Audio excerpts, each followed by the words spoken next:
섹터로 좀 말씀을 드리자면 이제 OLED 관련된 섹터가 최근에 좀 눈에 많이 들어오잖아요. 그러니까 OLED가 사실은 굉장히 억눌려 있던 섹터였습니다. 근데 이제 OLED가 좀 들어오면서 OLED TV 출하가 굉장히 폭발적으로 이루어지고 있는 상황입니다. 뭐 수요가 억눌려 있다가 사다 보니까 비싼 OLED TV에 대한 수요가 많아졌고, 그리고 애플이 이제 폴더블 폰을 하게 되면 결국은 그 2023년 정도부터는 아마 폴더블 폰 모델이 나온다 보면 OLED 수요가 있을 것 같습니다. 따라서 아마 지금 현재 국내 캐파로 봤을 때는 OLED 캐파가 이것을 이제 전체적으로 수용을 할 만한 그 수요를 커버할 만한 캐파가 안 된다고 이야기를 하고 있는 상황이고요. 그래서 아마 올해 하반기 정도부터는 OLED 관련된 팹 관련된 투자를 구체적으로 짜고 플랜을 짜고 2022년 초부터는 OLED 투자가 대규모로 들어갈 수 있다는 이야기가 흘러나오고 있기 때문에 관련된 OLED 종목들이 움직이고 있는 모습이 분명히 있는 것 같습니다. 따라서 그 OLED TV 관련된 고가 럭셔리 제품의 OLED TV 가격도 상당히 좋은 가격에 지금 팔리고 있어서 구매력이 굉장히 올라가고 있는 상황이고요. 지금 전체적으로 지금 올해 글로벌 OLED TV 출하량도 전년 대비 95% 굉장히 크게 급증하고 있는 모습이거든요. 그래서 OLED 섹터도 좀 보셔야 되는 상황인데요.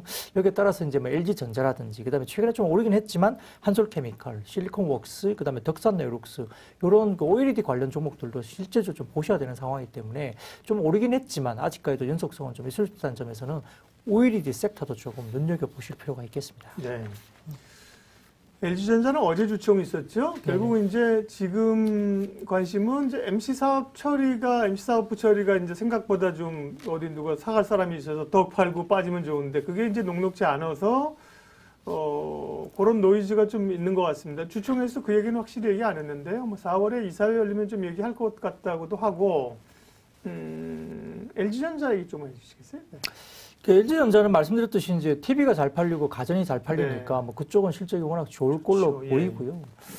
이제 아킬레스건은 이제 스마트 사업부를 어떻게 할 거냐, 뭐 매각을 할 거냐, 뭐 소위 말하는 저희가 이야기했던 시장에서 이야기하는 그 상소문 폰을 결국 이제 낼 것이냐, 그걸 안 내고 이제 뭐 따로 팔 것이냐. 근데 이제 뭐 휴대폰 사업부를 접긴 접는데 상소문 폰까지는 내고 접는다. 뭐 여러 가지 뭐 설들이 많아서 좀 그 부분은 아직 확인이 안 됐습니다. 결국 이제 그게 아킬레스건인 것 같고, 일부 이제 베트남 빈 그룹이 가장 구체적으로 지금 인수를 하기로 이야기가 굉장히 설이 돌았는데, 그런데 이제 빈 그룹이 이제 뭐 인수를 못하는 것으로 이제 또 뉴스가 나왔기 때문에 그건 또 아닌 것 같고, 그래서 다소 이제 스마트폰 사업부에 대한 불확실성은 아직은 있는 것 같고요. 다만 우리가 이제 LG전자를 멀티플을 올리게 된 계기는 결국 전장 사업부이지 그렇죠. 않습니까? 그래서 매그나 관련된 부분이 있기 때문에 이 부분을 이제 매그나도 아마 분할을 해서 따로 합작사로 따로 이제 떼내는 부분은 이야기가 되고 있는 상황이기 때문에 LG전자를 놓고 본다면 LG화학하고 좀 비슷한 분위기로 가고 있는 것 같아요. 그러다 보니까 화학도 에너지 솔루션을 빼고 나면 순수 화학을 놓고 나면 이게 어떤 게 더 매력적이냐고 봤을 때는 결국은 LG 에너지 솔루션 쪽으로 이제 수급이 가지 않겠느냐 이런 이야기를 할 수밖에 없기 때문에 LG전자도 결국은 LG전자만 본다면 백색 과전만 갖고 봤을 때는 매력이 없다. 그러면 이제 매그나가 빠지면서 이제 따로 분할되고 이게 이제 다소 해외 쪽이나 다른 쪽으로 또 상장 이슈까지 나중에 불거지게 된다면 그쪽으로 수급이 쏠리게 되니 이제 분할이 됐을 때는 LG전자를 어떻게 볼 것인가에 대한 그런 이슈가 남아 있습니다. 따라서 LG전자로 자체적으로 봤을 때는 지금 백색 가전과 그다음에 지금 스마트폰이 있다 하더라도 그리고 전장 사업부를 같이 지금 놓고 봤을 때는 밸류에이션이 PER 10배가 안 되거든요. 그러니까 굉장히 매력적인 가격은 분명히 맞고요. 전장 사업부에 대한 어떤 그 성장성 이런 거 봤을 때는 주가가 충분히 더 올라야 된다 보고, 개인적으로도 지금 아마 시장에서 목표 주가가 20만 원대 후반 정도까지 목표 주가 이미 제시된 걸로 알고 있는데, 지금 뭐 20만 원 좀 안 되는 부분에서 뭐 왔다 갔다 20만 원 언저리에서 왔다 갔다 하는데 아직까지 뭐 룸은 많이 남아 있죠. 15만 원이에요? 14만 원, 15만 원. 많이 빠져 있죠. 네네. 많이 빠졌습니다. 최근에 많이 올랐다가 많이 빠졌죠. 그래서 최근에 이제 멀티플을 주게 된 것은 결국 전장 사업부에 대한 이슈가 그렇죠. 있는데요. 예. 그런데 그걸 봤을 땐 다소 좀 많이 빠졌다는 점에서는 LG전자가 조금은 지금 매력적으로 보이는 구간은 분명히 주가 부분 맞는 것 같습니다. 이제 말씀드렸듯이 지수가 움직이지 않으면 대형주는 다소 수급이 동력이 떨어지기 때문에 지금은 조금 봐야 되는데, 그러나 말씀드렸듯이 OLED TV에 대한 뭐 실적이 워낙 좋다고 제가 좀 전에 말씀드렸기 때문에 주가 부분을 좀 긴 호흡을 봤을 때는 지금은 굉장히 매력적인 구간으로 말씀하신 OLED TV나 디스플레이 관련해서는 지금 질문하신 분이 있는데 네. 키리님이 LG 디스플레이 또 연관이 좀 되나요?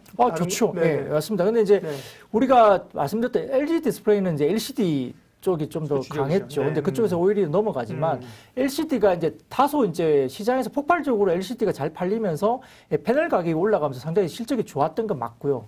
그게 반영되면서 LG 디스플레이가 주가가 올라가서 아마 1분기 실적 나쁘진 않을 것 같습니다. 근데 이제 시장에 제가 말씀드렸던 핵심은 지금 OLED 쪽으로 약간 수급이 변하고 있다 말씀드렸잖아요. 그게 왜 그런가 하면 말씀드렸듯이 OLED TV라든지 그다음에 애플과 관련된 OLED 채용량이 올라가면서 OLED 관련된 투자가 굉장히 강력하게 들어온다는 거거든요. 팹 투자가 이루어진다. 그래서 장비나 소재 관련된 종목들이 올라간다는 부분에서는 약간 다소 컨셉이 좀 다르죠. LG 디스플레이를 보는 것이 컨셉이 좀 다르고요. 네. 그것 때문에 결국은 OLED 관련주를 본다고 하기 때문에 이제 여기에 대해서 조금 다르게 이제 LG 디스플레이도 좋지만 OLED 관련주로 보자는 거거든요. 거기에 따라서 최근에 소재 관련된 종목들은 아까 말씀드렸던 한솔케미칼, 그다음에 실리콘웍스, 그다음에 덕산네오룩스 이런 종목들이 중기장기로 좋아진다는 점에서 계속 이야기가 되고 있는 상황이기 때문에 이와 관련된 섹터가 조금은 LG 디스플레이는 좀 다르게 결이 좀 다른 국면으로 볼 수 있겠습니다. 네. 그 OLED 얘기하다가 거기까지 갔네요. OLED도 주목해서 보라고 하셨고요.